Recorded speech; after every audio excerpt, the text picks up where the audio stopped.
Welcome to Foundation Repair Marketing Secrets, the podcast that's rocking the foundation repair industry. Discover how to boost your leads, raise your profits, and lift your digital presence. Together, let's dig deep and transform your foundation repair business. Alrighty, guys, welcome to another episode of Foundation Repair Success Secrets. We have a really awesome guest today. Welcome on the show, my friend. I'm glad to be here. Absolutely. So it is a Monday. It's President's Day. You're at the office. How are things going? What does the week look like?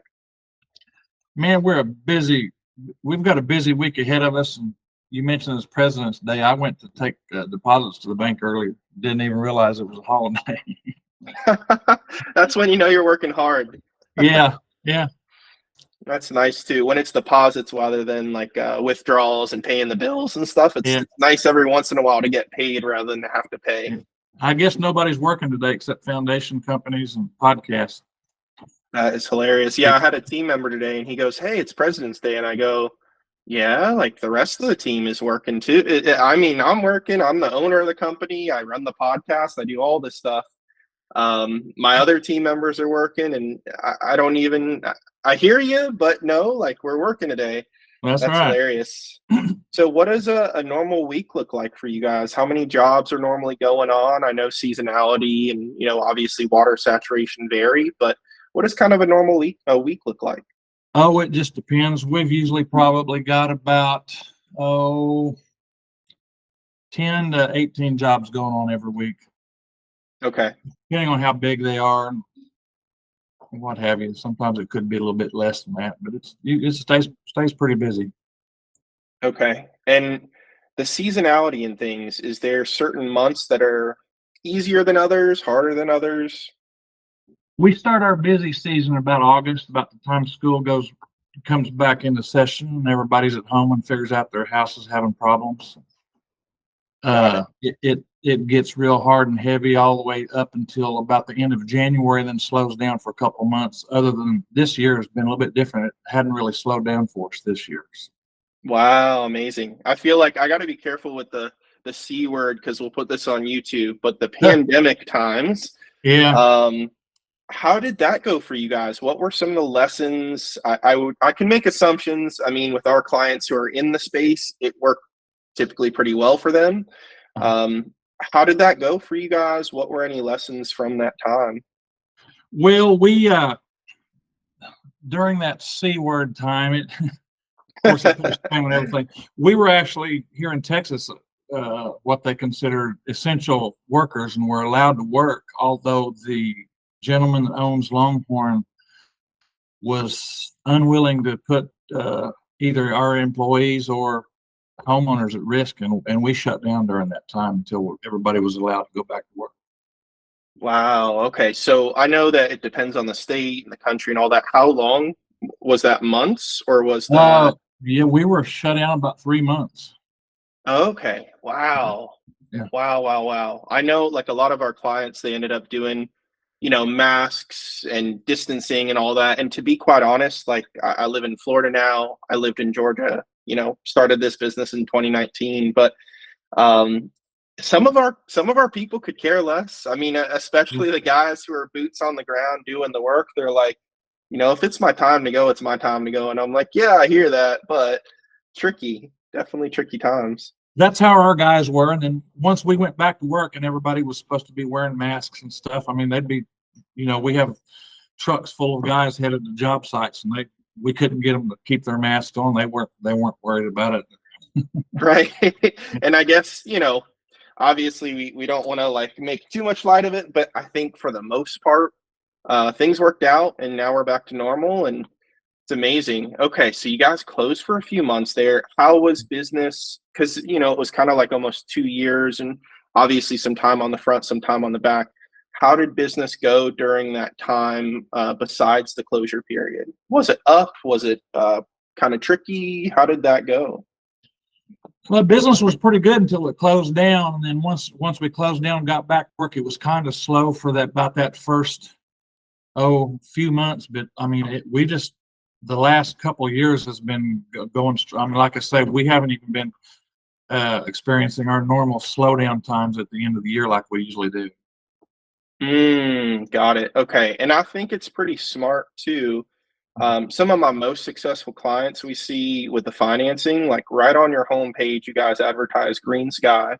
How Yes, sir. much of a difference has financing made for you guys? I'd assume quite a bit. Allows people to say, "Hey, it's possible," versus "I just can't afford it." Yeah, it helps a lot. It helps a lot of folks that well, it actually helps folks with people that have extra money too. Sometimes they have extra money and want to go on vacation or what have you, but they find out that hey, they can finance this and have the best of both worlds. They can get their house fixed and go to Disneyland. Right, that's awesome. Okay. Is there any sort of insights, just for our audience, because not everyone does implement financing. I think within most cases it's advisable. Uh-huh. Um, what would you say a percentage of businesses financed? Is it, 20% of customers jump on it, 30%? Is there's, not an exact number, but a range perhaps? Maybe 25%. Mm, so a fourth of business roughly. Yeah. Wow. Okay. Yeah, that's huge. And I know out of that, let's say, round numbers are saying 25%, not necessarily everyone wouldn't proceed if it wasn't for the financing. So, I'm not going to say to a company that doesn't do financing that they could get a 25% boost. Yeah. That's not fair. Yeah. However, it's sizable enough that I'm sure some of the people out of that 25%, they literally they either wouldn't have gone with you guys or they wouldn't have done anything or something. It would have just gotten worse and worse. So that's Yeah. that's sizable. Yeah, yeah, it's quite a bit. And now there are always there are those that'll go through the process and find out that we offer the financing, and we get ready to start the job, and they say, hey, we offer a small a fee, for paying cash or what have you. So there are some of them that'll go ahead and pay the cash, but there we run into a lot of folks that if it wasn't for the financing, they wouldn't be able to do the repairs for their home. Mm, yeah, it's kind of you can listen to Dave Ramsey and look at these statistics and things, and it's like, man, it's challenging sometimes to imagine people. The money's just not there. It's like, Yeah, wait, you have a great home. It's beautiful. I see the cars in the driveway. Like, what's yeah, going on? yeah, But that financing option, like you said, it's not just for people with money struggles. It's for everyone. Smart people use financing. I mean, yeah. um, out there in Texas, let's say in Houston, Dallas, etc. I lived in San Antonio for a while. The buildings that are up there that are really really tall, I think Houston's so much just the skyline's crazy there. Yeah, I don't even want to say most, like pretty much all of those are financed. yeah, yeah, It's okay to use financing. Debt isn't always bad. yeah, So maybe offering that to your potential clients to make them clients, whether that's a 25% boost, a 10% boost, what have you. If your foundation repair company's doing, hundreds of thousands a month or millions a year, that kind of thing, I would think you wouldn't be mad about an increase in revenue of 10, 15, 25%. That's pretty amazing. So what type of work are you guys mainly doing? Is it primarily peers? What type of peers mainly? I guess give me a scope of the services that you guys are usually doing. okay. Well, we mainly do residential foundation repair. That being said, we do a lot of small commercial buildings, 2 and 3 story apartment buildings, and basically we do drilled concrete piers. Mm, Longhorn's been around about 41 years, and that's what they started doing back in the 80s. Drilled piers of work, and so there's a lot of other things that are a little bit cheaper. Some things are a lot more expensive, but there's nothing that holds quite as good as a drilled concrete pier. right. That's Yep. that's that's basically all we do. Piers, of course, we do crawl space work on the old pier and beam homes, drainage correction, stuff like that as well. Okay.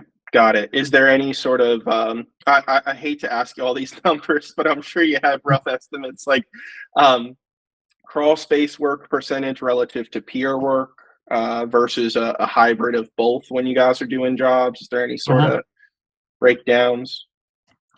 Probably 25-30% of our work is crawl space work, working on the pier and beams. And actually that number is growing because there's less and less companies that want to mess with that anymore. Okay.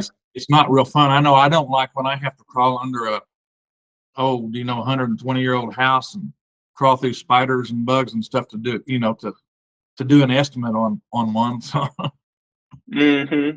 but yeah, there's a lot of that going.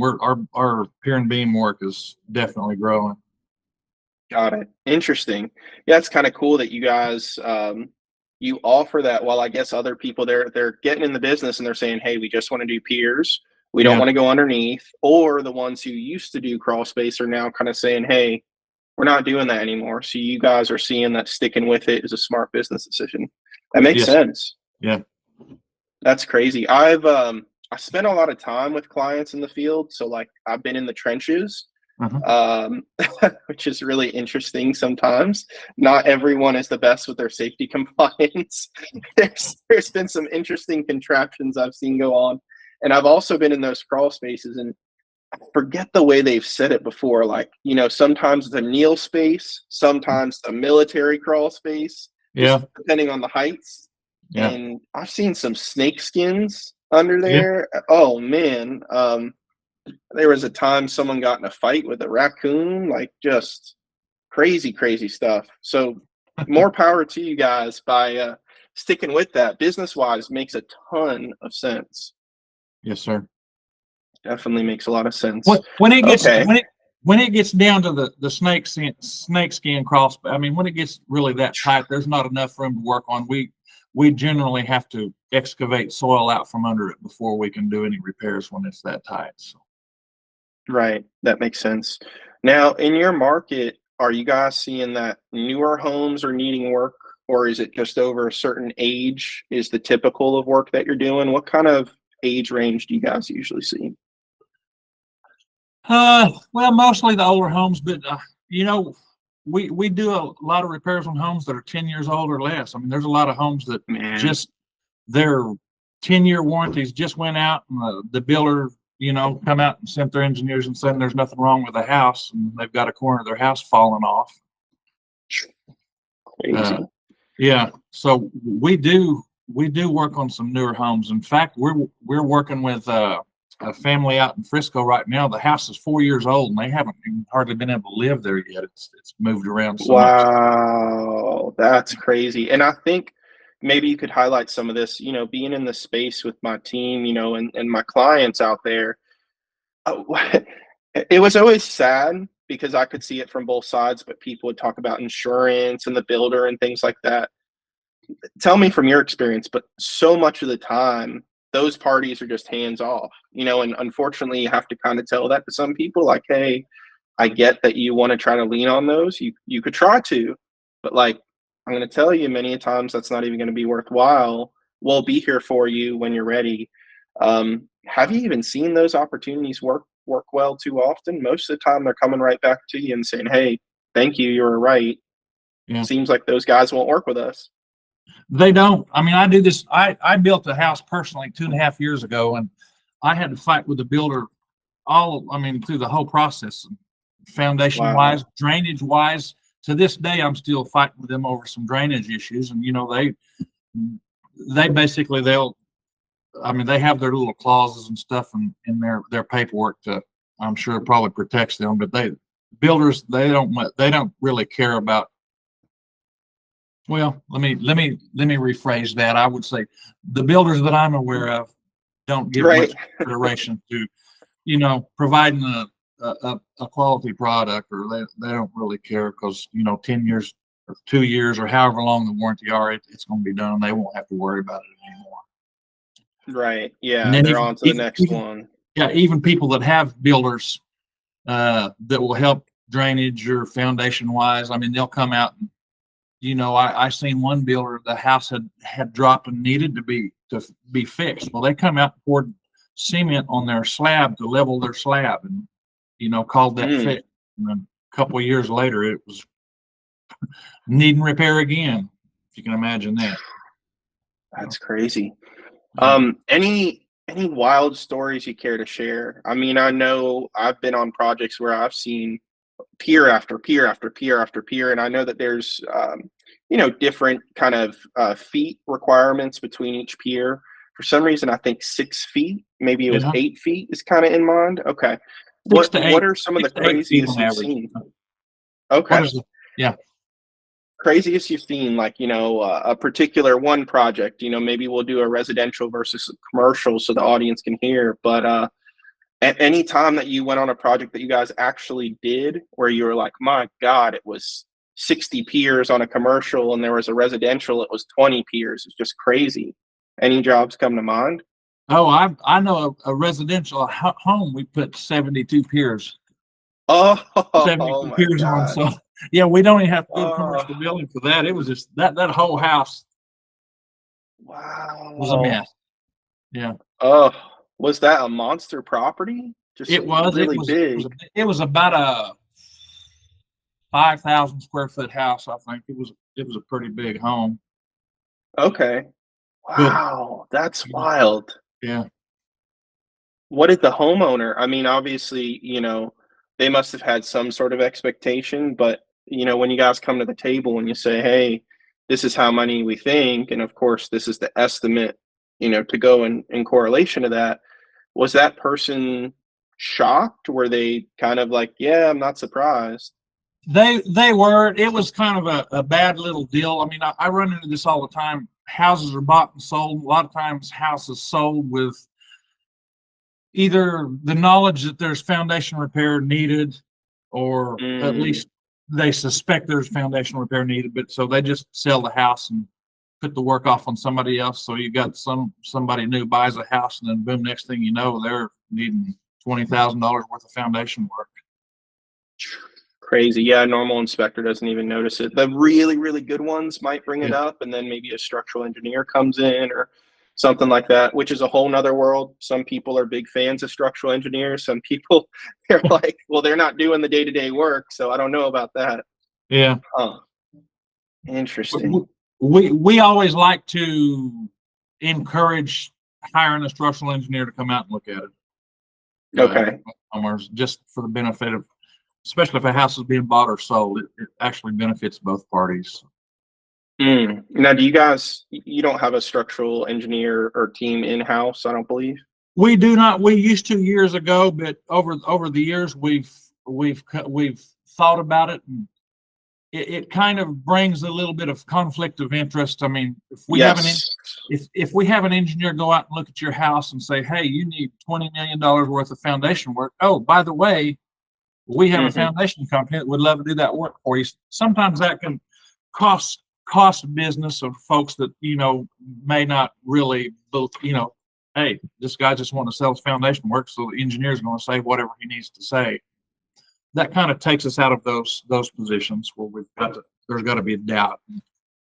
That makes sense. Yeah, there is a company in Georgia near Atlanta where I used to live. I like the company. I knew their team, met their owner and stuff like that a number of times. But it was so funny because they had billboards and a million other things throughout the city. And one of their big sells was we have, I believe it was like, it used to be we have one, and then it became we have multiple structural engineers in house on our team. And I Mhm. used to go, that is such a good selling point. And then I talked to, some other people in the industry, and they're like, all right, now consumers may think that that's a good selling point. However, like you mentioned, that conflict of interest. Yeah, So I gave the owner a lot of credit. I was like, man, you're, the consumers' minds, you're really appeasing them. But on the yeah. other hand, I don't know how this works from that level. Okay. Very, very interesting. So you had a ridiculous house job that you guys had to do. Is there anything outrageous commercially? I mean, 70 piers, I believe, was the number you said on the house. Any commercial jobs that were able to beat that? Uh, well, we've done big apartment complexes and stuff that would beat that, but that you would that nothing out of the ordinary that you wouldn't be expecting. Right. Interesting. That's cool. Yeah. Man, do you have any idea, or would you be able to share, what some of those projects went for, like the 70 Piers house? I know it may have not been yesterday. Numbers are hazy, but it had to have been tens of thousands. I want to At say least. it was about 25 grand, I think, Okay, and I could be wrong. that's actually very reasonable in my Yeah. opinion. Well, it was That's done very several years ago. right. Yeah. Sure. Yep, yeah. Okay. Yeah, that's actually. I was getting a little bit more scared there for the. Not to say that that's not a lot of money, especially a few years ago, but yeah, that's competitive. That's very We competitive. we actually did have one home that it was one of those that had been built for a year. The folks just couldn't hardly live in there, and the engineers went out and looked and said, "Hey, we need to do X amount of piers." And it was going to be right at 150 grand for this house. So Oh, I think they wound up tearing it down and starting over. oh my gosh! And a lot of this is it that the land wasn't tamped well when it Yep. was built? I think that was the main. I think that's what Crazy! the engineer decided, that the soil wasn't prepared well. Wow! And they had to go with you guys. Well, no, excuse me, they tore it down. Yeah, Um, that is fascinating. Now, I wonder if do you think that they must have gotten lawyers involved or something? I mean, there if it's was. Yeah, that bad, yeah. that's crazy. Okay, well, maybe we'll move on from the horror stories, as Yeah. fascinating as they are. Tell me how people could be better, in this business, because we have from owners to estimators, etc., listening right now. I would love to hear from your perspective how people can do this business better, how they can do their job better. So maybe if we could start on the business level and then we can then hit the job level. How can companies do better and team members do better in the business? Well, I will start, and actually, this is company and the team members. But what we do here at Longhorn is each house that we go out and look at, whatever it is that we recommend to be done, whatever plan of action we come up with, we would only offer that to the homeowner if it's something we would do it on our own home Mm, if we were in that same position. I do a lot of the estimates myself, and I spend a lot of time convincing people that they don't need foundation repair. Basically, oh, fascinating. and this isn't going to be popular with other foundation companies, but there's a lot of foundation companies out there doing work that, in my opinion at least, doesn't need to be done, or maybe there could be other things done first, some preventative maintenance or some, a lot of times foundations move, soil doesn't drain, water sits around the house, or the house doesn't get enough water on their foundation, and correcting something like that can cause the house to self-adjust enough to where you don't have to come in and spend thousands on your home. So we always look for the least intrusive plan of action, and if nothing needs to be done, at least at times we try to convince the homeowner that nothing needs to be done. And I think that would better the foundation repair industry greatly. Mm, that's interesting. Instead of just sales, sales, sales, jam it down their throat, because they already, in some cases, they were wronged so much by, let's say, a developer. Like you said, there's a lot of quality developers out there, but there are certainly some that's just boom, boom, on to the next one. Yep. It stinks. I mean, that was one of the things I'd see in the field is that I kind of said it like being a cancer doctor. Mm-hmm. I guess another C word, but who cares? This one you're allowed to talk on YouTube about. There you go. I would see that a good kind of way to angle it is it's like, in some instances, the cancer is like of a child, like the house is new, you're a child, you shouldn't deserve cancer. No one deserves cancer, but you know what I mean? You just started your life. I watched a documentary on this the other day. It's, I guess, why it's in my head. But, you just started your life and you have cancer. That's horrible. Sometimes with a home, it's been around for 50 years, just like a human. And, certain times you can kind of see it coming and use preventative measures, AKA call you guys sooner rather than wait and wait and wait. My dad would do that kind of thing. He'd look and he'd go, we'll see how it goes. And then boom, it just goes off the cliff. Sometimes you would see though that you'd tell people, hey, look, I'm the cancer doctor. I want to be here to serve you. It stinks that I have to be here, and it stinks for you and everyone involved. We're in business, of course we want to sell and gain money of sorts, but we also want to help. I hate that the cancer appeared, but at least we're going to do a really, really good job, and we're going to try to do as few procedures as possible. We're going to try to bill this as reasonable as possible. We obviously have to pay our bills. Doctors have crazy loans. Businesses have debt. Yeah. And I'm sorry that the cancer appeared at 50. Thank God it didn't appear when you were 5. And, we're going to do a really, really good job with a not fun situation. That really rang true to me, is that kind of metaphor of things.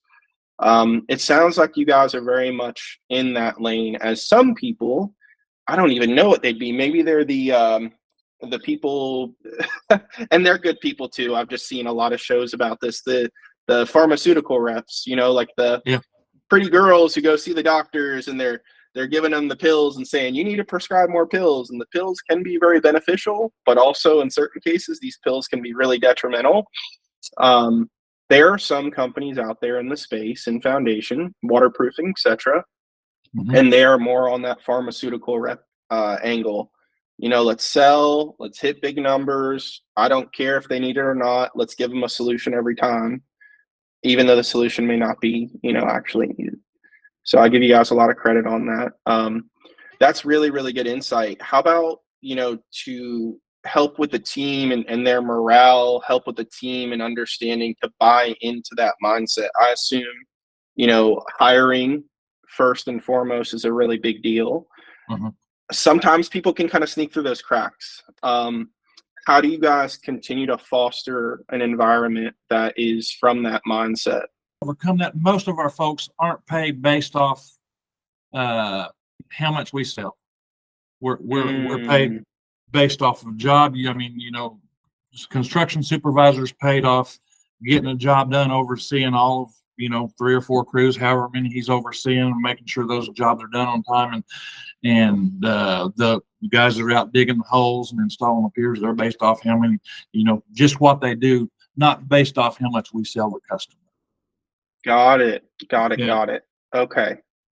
That's cool. That's an interesting look, because I've seen so many of the times it's commission based, which, again, if you foster that right kind of environment and you hire the right way, it can be doable. But I mean, life is about incentives. So it's tricky, like salesmen, they have things that come up in life, and you say, hey, if I could fluff a little bit here or a little bit there, I can make some extra money.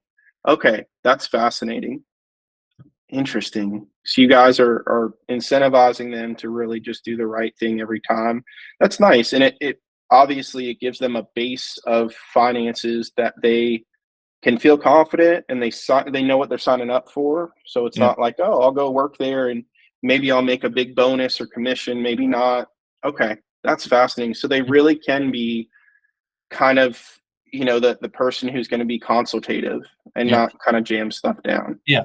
The owner of the gentleman that owns Longhorn has owned this business for right at 40 years, and a lot of our employees are long time. I mean, we've got guys that's been here 30, 32 years. I mean, wow. Most of our guys are taken care of. Back during when that first C word that we didn't talk about happened, the owner of Longhorn, he paid everybody while we were shut down. So wow, that's amazing. Yeah. That's cool. So, and that's good leadership right there. Like, I'm sure the owner is financially, A-okay. However, I think people don't realize, we're all looking out for ourselves to some extent, right? But that owner's bills didn't stop. No, they didn't. Yeah. People go, hey, my bills didn't stop either, right? As a team member of a company, but your bills are a whole lot smaller than the owner. Like, I could promise that.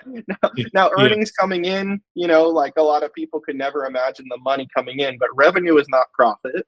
Yeah. And that takes a highly ethical, caring, heart-driven person to do that, because effectively they weren't making money per se. It was just all the bills going out, payroll going out, and they didn't know when things were going to come back. No one knew when things were going to come back to normal.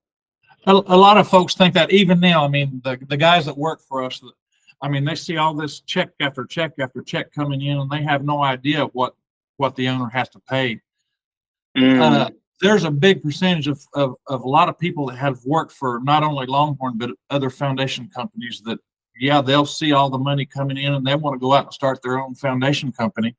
So they run out and start, leave Longhorn, take two or three of their buddies with them. And then when they figure out, hey, you've got to pay for the steel and you've got to pay for the concrete, these engineers don't come out and do these reports for free. And the cities wants their permits. And I don't know how many people we've seen leave to start their own business to find out, hey, man, this costs a lot of money to run this business. And they wind up coming back. So. Oh, wow. It's interesting. I totally agree with you and understand that. It would be kind of fascinating, and maybe you guys do this, maybe not. Totally understand if either side or other companies in the space, really in any business, would be, it's not an honest thing because you don't have to tell anyone anything, but would possibly kind of reveal behind the curtain from time to time, hey, just want to let you guys know, like, this is how much today cost alone. It wouldn't have to be where your full disclosure, but I'm right there with you because I've seen the fulfillment team, I've seen the sales team, I've seen the management, I've seen everything.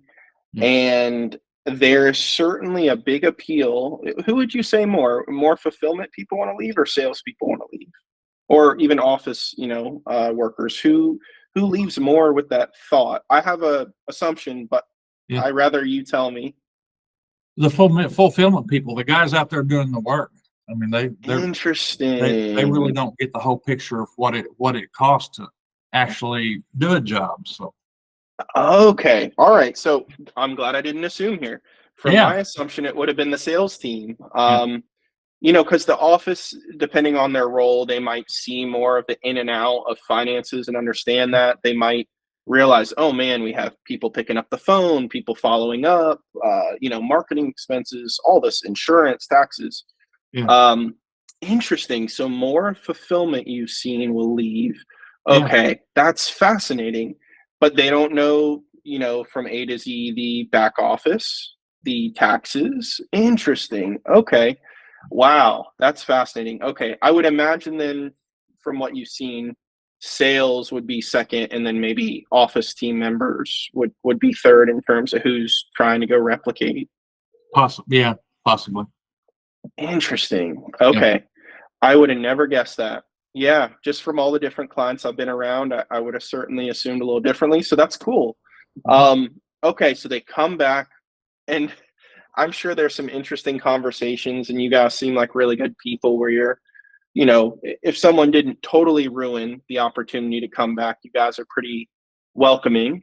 What are they finding is the hardest part of the business? Of course, there's money and things, but probably getting clients consistently, competing with people like you who've been there, done that. Like, when they come back, what are they normally saying? Oh, I messed up, and here's why I messed up. The ones that I've spoken with personally that I've seen come back, they don't like sit down with me and say, hey man, this is what I experienced out. This is stories that I hear that they're telling their buddy. And it's just the hearsay. But we had one gentleman who was our construction supervisor for years. His brother actually came to work and left to start his own company, and found out that the grass wasn't always greener over on the other side. He wound up coming back and never did tell us why he came back. But his brother worked here and was his boss. He kind of shared some of the details of what was going on. Yeah, makes sense. Yeah, go for it. Sorry. You mentioned finding the customers. That's a big part of the problem. But going back to what Longhorn does, not only convincing folks not to do work if they don't need it. Longhorn, our advertising budget is at $0. We spend $0 marketing our business. Since 41 years now, we work strictly by word of mouth and just doing a good job and actually taking care and concern to provide a quality product for our customers.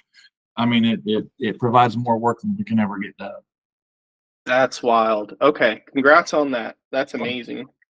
Because these budgets get, while in most businesses, I feel, having some sort of set aside of 5% of revenue, 10% of revenue, something, it's almost like you got to feed the beast. You guys clearly are doing things differently, and it works. Yeah. That's amazing. That speaks a lot to your reviews, your time in business, the way you guys operate, your ethics. I don't know how many times I've ever heard that. Yeah. That's impressive. That's wild. Man, okay. I was just about to ask, I was going to say, how do you guys go about getting things out there? But I guess it's just all the people know you guys. They understand your pricing. They understand that you're not just there to sell something. You'll be honest. Okay. Man, that blocks out a whole, I don't know, 5 minutes. Yeah. The realtor, we have a lot of homes bought and sell in Dallas, and a big part of the realtors know Longhorn. We've been around for a long time, so they always refer us.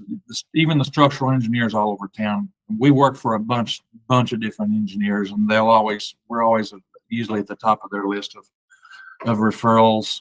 Home inspectors, you just name it. I mean, there's everybody that is affiliated with foundation repair knows Longhorn and usually refers us. So that really helps a lot.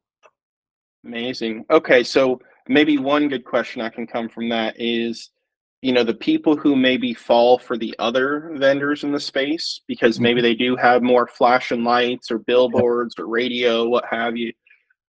What are they saying by the time you guys come around? Maybe you're the second estimate, maybe you're the third estimate, that kind of thing. What is the difference, that they're usually noticing between you guys and the big flashy, pouring tens of thousands a month into advertising types? The main difference that I notice when I come around, and we're usually the second or third one called around, but usually what I hear is, hey, that guy or that lady that was here before you, we felt that she was real pushy and she was just basically trying to, hey, you need to use our service and you need to sign up to do the job. And a lot of folks don't like that. I mean, just real pushy sales. Longhorn doesn't. We don't do that. How does the owner of Longhorn will say we're not the cheapest company on the block, but we're not the most expensive either, and we don't really try to fall into either one of those categories.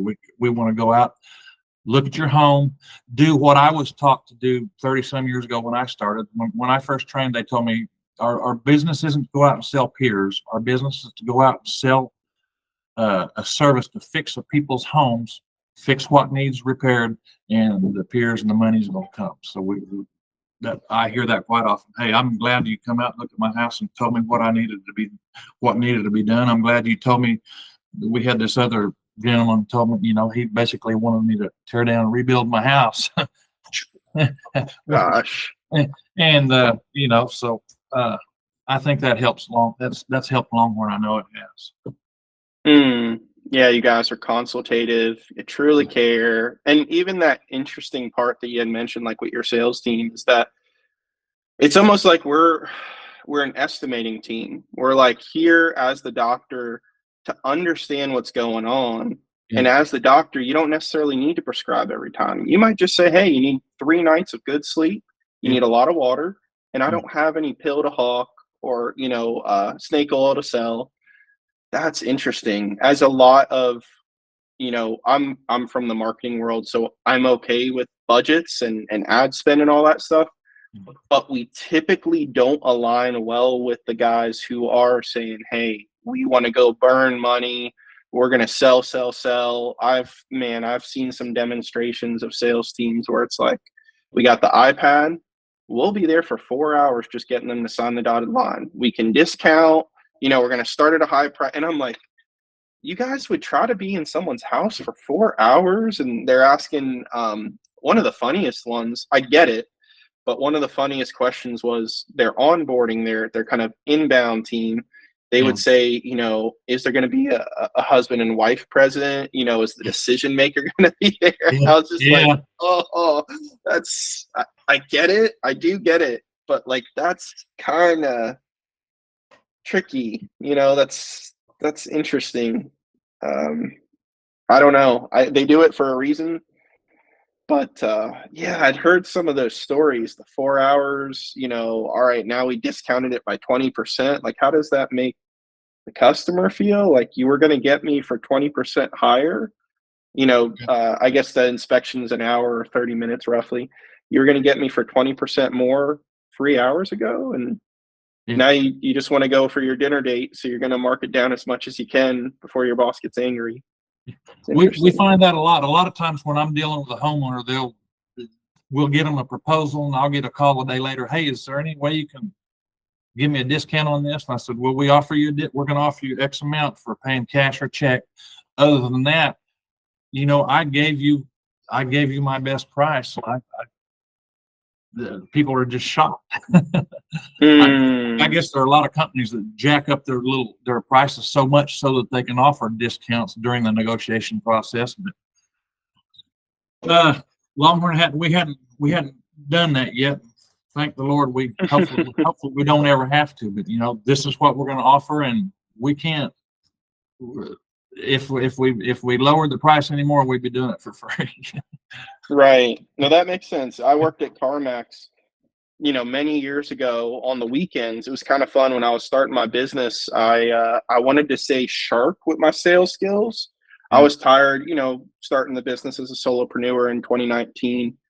Just kind of like, you know, I wanted to be out in the world and still be sharp with my communication.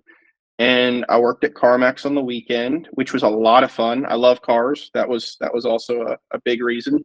But their approach was so interesting because similar to you guys, they were just like, "Hey, this is what we can offer you on a trade. This is what the number is if you want to buy it. That's that. We're not playing hardball." And it was so funny because we would have characters come in, you know, certain people, they they needed a bargain or at least wanted to feel like they got one over. And it's like, hey, you know, the fact that you're not able to get one over goes to show that, you know, we're trying to take care of you.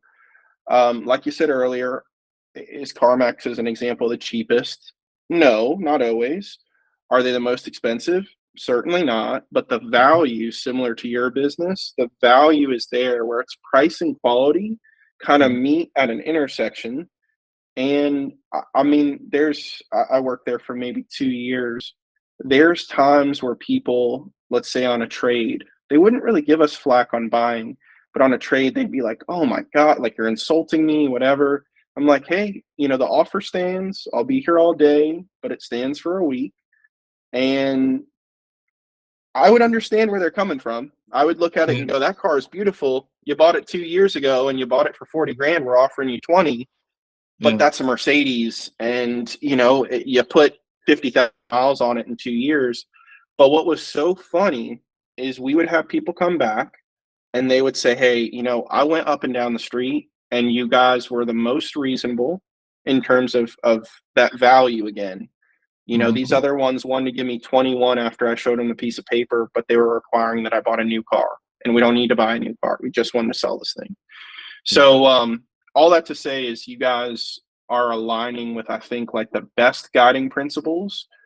And that kind of shines through from, you know, the experience with you on this interview, and hopefully to the audience listening, they can kind of, you know, take some of those wisdoms and tinker that into their own business where, you know, off the rip, you may not make as much as if you did some of these other tactics, but they haven't been around nearly as long as you guys. Even their big franchise conglomerate, what have you, that's, oh, we do everything perfect and, you know, take our franchise model and go execute.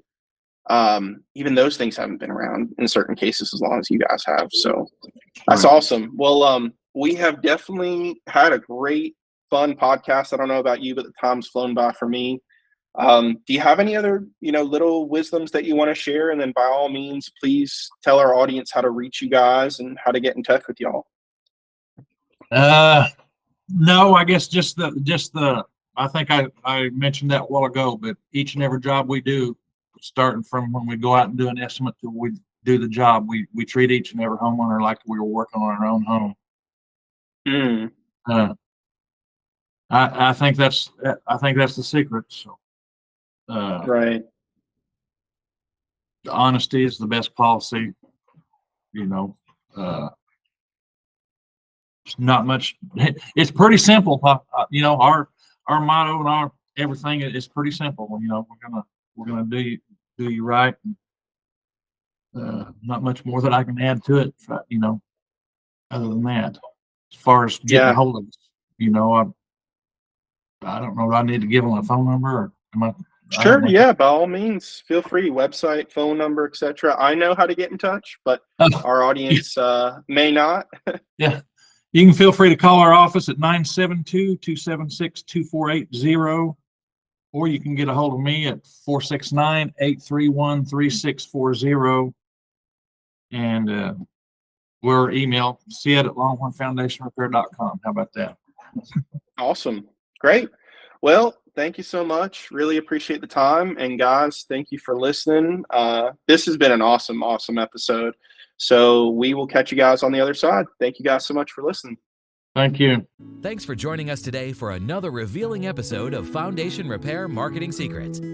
Don't forget to subscribe so you can keep discovering the tools, tactics, and techniques to ensure your online presence is as solid as the foundations you repair. Keep digging deep, and we'll see you in the next episode.